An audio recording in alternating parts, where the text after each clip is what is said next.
Assalomu alaykum, hurmatli yurtdoshlar. Bugun men juda muhim mavzuni tushuntiraman. 2019 yildan 2026 yilgacha pensiyaga chiqqanlar, pensiyasi hisoblanganlar, qayta hisoblashni kutayotganlar va eng muhimi, sud orqali o'z haqini yutib olgan fuqarolar uchun pensiyani qayta hisoblash masalasi. Bu ma'lumot nafaqat hozirgi pensionerlarga, balki yaqin yillarda pensiyaga chiqadiganlarga ham bevosita tegishli. Chunki bitta hujjat yetishmasa, bitta ish haqi davri noto'g'ri olinib qolsa yoki sud qarori ijro etilmasa, odam oyma-oy kam pensiya olib yurishi mumkin. Bu esa bir oy emas, yillar davomida katta pul degani. Shuning uchun videoni oxirigacha ko'ring. Men oddiy tilda tushuntiraman. Ilgari qanday edi? Hozir nima o'zgargan? Kimlar qayta hisoblashni talab qilishi mumkin? Kimlar xavotir olmasa ham bo'ladi? Sudni yutgan odam nima qilishi kerak? Pensiya jamg'armasiga qanday murojaat qilinadi? Qaysi hujjatlar kerak bo'ladi? Kanalga hoziroq obuna bo'ling, videoga like bosing. Chunki bunday ma'lumotlar ko'pchilikning real puliga, oilaviy budjetiga va huquqiga ta'sir qiladi. Men amaliyotda ko'p ko'rgan holat shuki, odam pensiyaga chiqqanda unga hammasi hisoblandi, mana sizning pensiyangiz deyishadi. Odam esa ishonadi. Chunki oddiy fuqaro pensiya formulasini, ish staji qanday olinishi, ish haqi qaysi davrdan hisoblanishi, imtiyozli staj qanday qo'shilishi, arxiv ma'lumotlari qanday tekshirilishini har doim ham bilmaydi. Natijada kimdir 30 yil ishlagan bo'lsa ham hujjatda 25 yil ko'rinadi. Kimdir yuqori oylik olgan davrini tasdiqlay olmaydi. Kimdir sobiq korxona yopilib ketgani uchun arxivdan ma'lumot topa olmaydi. 2019 yildan keyingi davrda juda ko'p jarayonlar elektronlashdi. Ma'lumotlar bazalari o'zaro bog'lana boshladi. Ish haqi va sug'urta badallari bo'yicha elektron ma'lumotlar ko'proq ahamiyat kasb etdi. Bu yaxshi tomoni. Chunki kelajakda hujjat yo'q bo'lishi, arxivdan topilmasligi kabi muammolar kamayadi. Lekin ayni paytda eski davrlarda ishlagan fuqarolar uchun muammo saqlanib qoladi. 1990 yillar, 2000 yillar boshidagi ish joylari, tugatilgan tashkilotlar, kolxoz, sovxoz, zavod, shirkat, xususiy korxona, qurilish brigadasi, mavsumiy ishlar, kasalxona, maktab, bog'cha, fermer xo'jaliklari bo'yicha hujjatlar to'liq bo'lmasligi mumkin. Eng katta o'zgarishlardan biri shuki, odam o'z huquqini talab qilishni o'rganyapti. Avvallari ko'pchilik davlat hisoblagan bo'lsa to'g'ridir deb yurardi. Hozir esa fuqaro pensiya jamg'armasiga ariza beradi. Yozma javob talab qiladi. Rad javobi olsa sudga murojaat qiladi. Sudda ish staji yoki ish haqi davrini isbotlaydi. Sud qarori kuchga kirgach pensiyani qayta hisoblatadi. Mana bugungi mavzuning eng muhim joyi ham shu. Sudni yutgan odamning pensiyasi qanday qayta hisoblanadi? Qaysi sanadan qo'llanadi? Qancha farq to'lanishi mumkin? Birinchi navbatda 2019-2026 yillar oralig'ida pensiyaga chiqqan yoki chiqadigan fuqarolar e'tiborli bo'lishi kerak. Agar siz pensiyaga 2019 yilda chiqqan bo'lsangiz ham 2024 yoki 2025 yilda hujjat topgan bo'lsangiz, ayrim holatlarda pensiya qayta ko'rib chiqilishi mumkin. Agar 2026 yilda pensiyaga chiqmoqchi bo'lsangiz, hozirdan hujjatlarni tekshirish kerak. Chunki pensiyaga chiqish arafasida arxiv qidirish, eski ish joyidan ma'lumot olish, sudga kirishish juda ko'p vaqt oladi. Ikkinchi guruh ish staji to'liq olinmaganlar. Masalan, fuqaro ayol 1940 yildan 2019 yilgacha turli joylarda ishlagan. Umumiy hisobda 30 ming yil ish staji bor deb o'ylaydi. Pensiya tayinlanganda esa unga 24 yil staj hisoblangan. Sababini so'rasa, 1994-1998 yillardagi shirkat xo'jaligi bo'yicha hujjat yo'q. 2000-2003 yillardagi xususiy firmadan ma'lumot kelmagan. 2007 yildagi ish haqi hisobotda ko'rinmagan deyishadi. Mana shunday holatda odam mayli, shuncha bo'lsa ham bo'lar deb qo'ymasligi kerak. Chunki 5-7 yil staj pensiya miqdoriga sezilarli ta'sir qiladi. Uchinchi guruh yuqori oylik olgan davri hisobga kirmaganlar. Pensiya miqdorida faqat staj emas, ish haqi bazasi ham muhim. Masalan, fuqaro 2010-2015 yillarda yaxshi oylik olgan. Lekin pensiya hisoblanganda 2003-2000 yaqin yillardagi pastroq ish haqi olingan yoki elektron ma'lumotlarda ayrim oylar nol bo'lib qolgan. Natijada pensiya 200 ming, 400 ming, ba'zan undan ham ko'proq kam chiqishi mumkin. Har oy kamroq olinsa, bir yilda bu 2-5 million so'm, bir necha yilda esa ancha katta summa bo'ladi. 4-guruh imtiyozli staj ega bo'lganlar. Masalan, zararli sharoitda ishlaganlar, ayrim tibbiyot xodimlari, pedagoglar, kon, kimyo, energetika, transport, ichki ishlar bilan bog'liq ayrim lavozimlar, uzoq hududlarda ishlaganlar bo'yicha alohida qoidalar bo'lishi mumkin. Bu yerda eng katta xato lavozim nomi noto'g'ri yozilgani yoki ish sharoiti tasdiqlanmagani sababli imtiyozli davr oddiy staj sifatida olinib qolishidir. Masalan, odam 20 yil zararli sexda ishlagan, lekin mehnat daftarchasida lavozim umumiy yozilgan. Pensiya organi bu imtiyozli ro'yxatga mos kelmaydi deb rad etadi. Fugaro esa ish joyi buyruqlari, shtat jadvali, mehnat sharoiti attestatsiyasi, arxiv ma'lumotlari orqali sudda isbotlashi mumkin. 5-guruh sudni yutganlar. Bu juda muhim. Sud qarori chiqqan bo'lsa, lekin pensiya organi uni to'liq bajarmayotgan bo'lsa, hali ko'ramiz, yuqoridan javob kutyapmiz. Dastur ochilmayapti, yana hujjat olib keling deyishsa, odam jim turmasligi kerak. Sud qarori kuchga kirganidan keyin u majburiy ijro qilinishi kerak. Agar sud aniq qilib, falon davr ish stajiga qo'shilsin yoki falon ma'lumot asosida pensiya qayta hisoblansin degan bo'lsa, pensiya organi bu qarorni e'tiborsiz qoldira olmaydi. Endi kimlar xavotir olmasa bo'ladi. Agar siz pensiya chiqqanda barcha ish joylaringiz elektron bazada to'liq ko'ringan bo'lsa, mehnat daftarchangizdagi davrlar to'liq kiritilgan bo'lsa, ish haqi davri sizga tushuntirilgan bo'lsa, pensiya tayinlash bo'yicha qaror yoki ma'lumotnoma olgan bo'lsangiz va raqamlar mos kelsa, unda ortiqcha vahima qilish shart emas. Lekin baribir men har bir pensionerga kamida bir marta o'z pensiya ishini tekshirtirishni maslahat beraman. Chunki xato bo'lsa, u ko'pincha fuqaro tekshirmaguncha ko'rinmaydi. Birinchi misol. Akmal aka 2020 yilda pensiyaga chiqqan. U 1985 yildan 2020 yilgacha ishlaganman deb hisoblaydi. Lekin pensiya tayinlanganda 28 yil staj olingan. Keyin bilsa 1996 yillardagi zavoddagi ishi arxivdan tasdiqlanmagan. Akmal aka arxivga murojaat qiladi. Arxivda shaxsiy tarkib bo'yicha buyruq topilmaydi. Lekin ish haqi vedomoslari borligi aniqlanadi. Pensiya organi baribir rad etsa, u sudga murojaat qiladi. Sud guvohlar arxiv ma'lumotlari, eski kasaba uyushma hujjatlari va ish haqi qaydlarini o'rganib, 4 yil stajini tan oladi. Natijada pensiya qayta hisoblanadi. Agar uning pensiyasi oyiga 1,2 ming so'mga oshsa, bu bir yilda 1 million 800 ming so'm. Agar farq bir necha yilga to'lansa, summa yanada kattalashadi. Lekin qaysi sanadan farq to'lanishi sud qarori, ariza sanasi va amaldagi tartibga bog'liq bo'ladi. Ikkinchi misol. Dilbar opa 2019 yilda yoshga doir pensiyaga chiqqan. U 2008-2014 yillarda xususiy klinikada ishlagan va yaxshi maosh olgan. Pensiya hisoblanganda esa shu davrdagi ayrim oylar ma'lumotlar bazasida ko'rinmagan. Natijada o'rtacha ish haqi past chiqqan. Dilbar opa klinikadan ish haqi ma'lumotnomasi oladi, soliq organidan yoki arxivdan tasdiqlovchi hujjat izlaydi. Agar hujjatlar haqiqiy bo'lsa, pensiya qayta ko'rilishi mumkin. Bu yerda muhim jihat, oddiy direktor imzo qo'yib berdi degan ma'lumotnoma yetarli bo'lmasligi mumkin. Ish haqi rasmiy hisoblangan, soliqlar yoki badallar aks etgan buxgalteriya hujjatlari bilan tasdiqlangan bo'lishi kerak. Uchinchi misol. Rustam aka zararli ishlab chiqarishda ishlagan. U pensiyaga 2022 yilda chiqqan, lekin unga oddiy tartibda pensiya tayinlangan.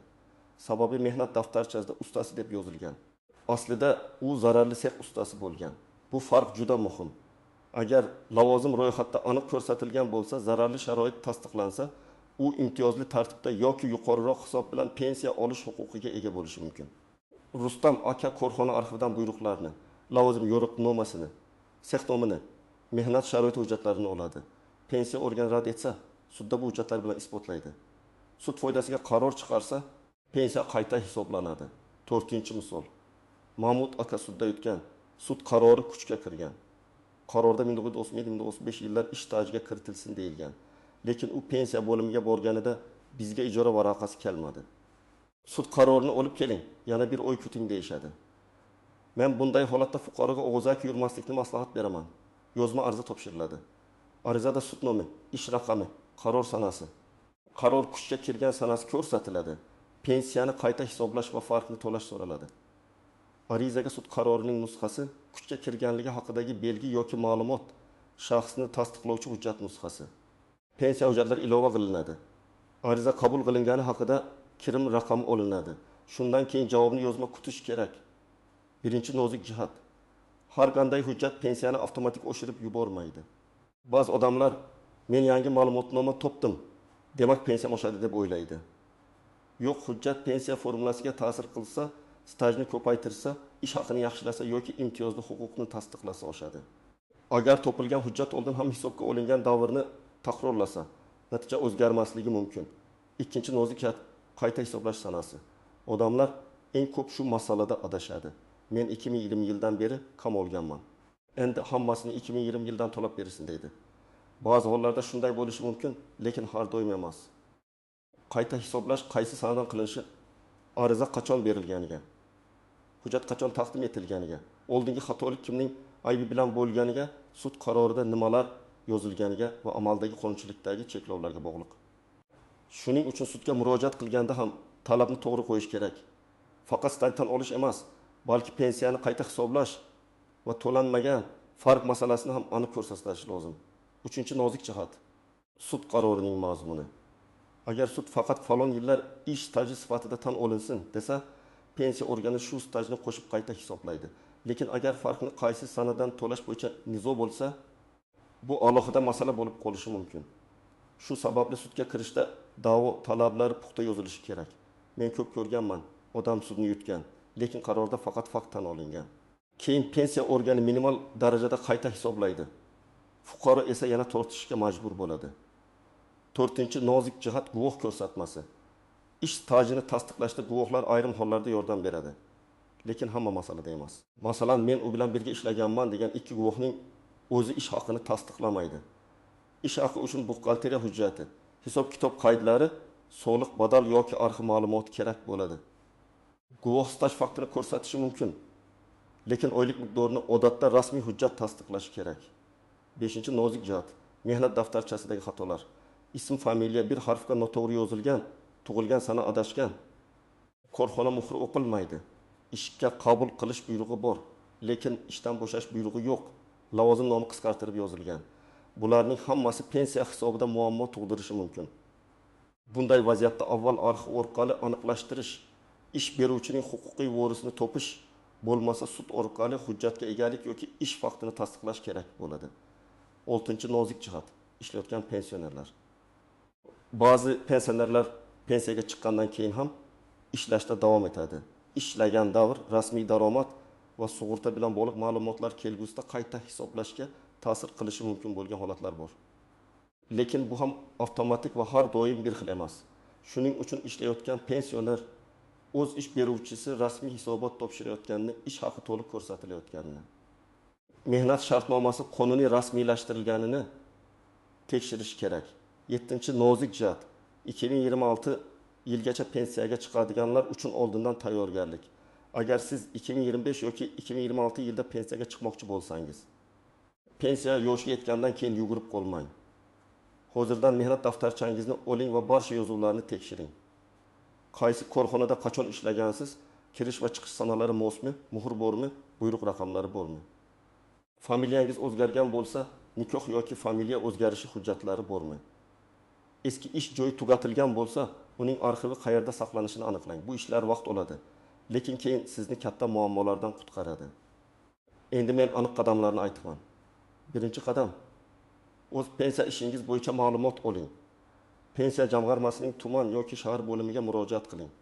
Menga pensiyam tayinlanganda qaysi ish staji davrlari hisobga olingani, qaysi davrlar hisobga olinmagani, ish haqi qaysi yillar bo'yicha olingani va pensiya miqdori qanday hisoblangani haqida yozma ma'lumot berishingizni so'rayman deb ariza yozing. Og'zaki tushuntirish yetarli emas. Sizga yozma javob kerak. Ikkinchi qadam, mehnat daftarchangiz va boshqa hujjatlarni taqqoslang.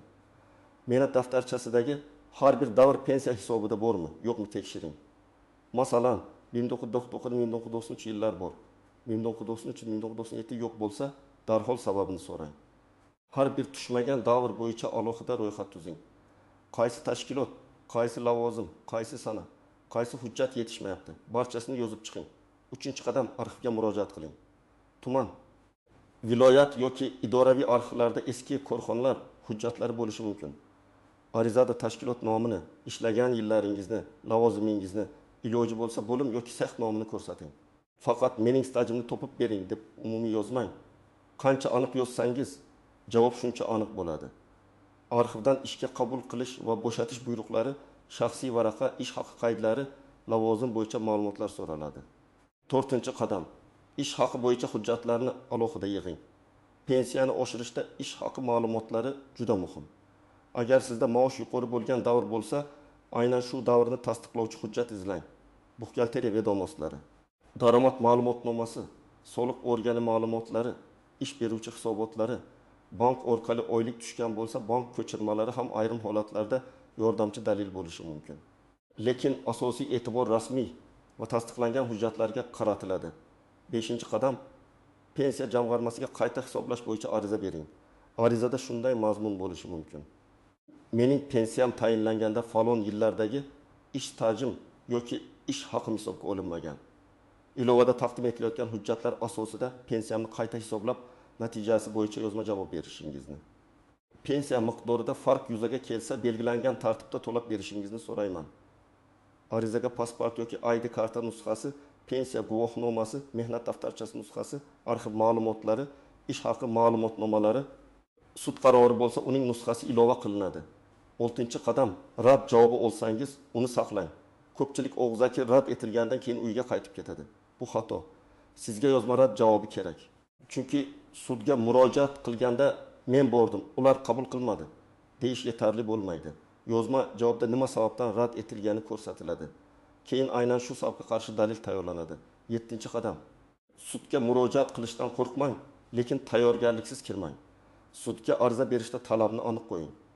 Masalan, falon yildan falon yilgacha bo'lgan ish davrini ish staji sifatida tan olish. Ushbu davrni pensiya hisobiga qo'shish. Pensiyani qayta hisoblash majburiyatini yuklash, to'lanmagan farqni undirish. Har bir talab dalil bilan bog'langan bo'lishi kerak. Agar ish haqi bo'yicha nizo bo'lsa, hujjatlarni yanada puxta tayyorlang. 8-qadam. Sudni yutgandan keyin ijroni nazorat qiling. Sud qarori kuchga kirganini tasdiqlang.